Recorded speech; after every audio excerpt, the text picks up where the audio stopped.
दोस्तों, अचानक से भारत के दो जिगरी दोस्त आपस में भिड़ चुके हैं और रशिया की तरफ से तो इस देश को चेतावनी तक दे दी गई है कि अगर तुमने ऐसा कुछ भी करने की कोशिश की तो तुम अपने हालातों के खुद जिम्मेदार होंगे। यहाँ पर मैं रशिया और आर्मेनिया की बात कर रहा हूँ। दोनों ही देशों के बीच रिश्ते फिलहाल बहुत ही ज्यादा खराब हो चुके हैं, क्योंकि पिछले हफ्ते ही अचानक से अजरबैजान ने नागोर्नो काराबाख पर हमला करके नागोर्नो काराबाख को अपने अंडर में ले लिया था और जभी से ही आर्मेनिया और अजरबैजान के बीच तनाव बढ़ा हुआ है। इसी बात को लेकर आर्मेनिया की आम जनता का कहना है कि ये सब रशिया की गलती की वजह से हुआ है। साथ में आर्मेनिया के प्रधानमंत्री यानी कि निकोल पाशियान जी की तरफ से कहा गया है कि जो नागोर्नो काराबाख के रीजन में रशिया ने अपनी पीस कीपिंग फोर्स को तैनात कर रखा था, इस फोर्स की तरफ से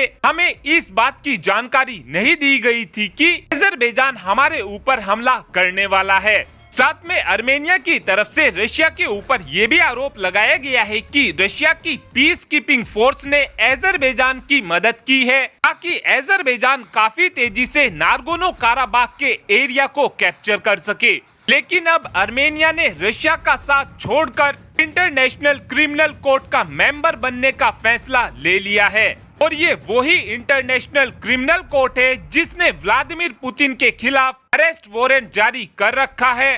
फिलहाल इंटरनेशनल क्रिमिनल कोर्ट में 123 देश मेंबर हैं और जो मैप में आप ये ग्रीन देशों को देख रहे हैं, ये सभी के सभी इंटरनेशनल क्रिमिनल कोर्ट के मेंबर हैं। हालांकि चाइना और भारत इस इंटरनेशनल क्रिमिनल कोर्ट के मेंबर नहीं हैं। आर्मेनिया के इस फैसले को देखते हुए रशिया की तरफ से आर्मेनिया को धमकी देते हुए बोला गया है कि आर्मेनिया ये बात जानता है कि अगर आर्मेनिया इंटरनेशनल क्रिमिनल कोर्ट का मेंबर बन जाता है तो हमारे राष्ट्रपति यानी कि व्लादिमीर पुतिन फिर आर्मेनिया की यात्रा पर नहीं जा पाएंगे।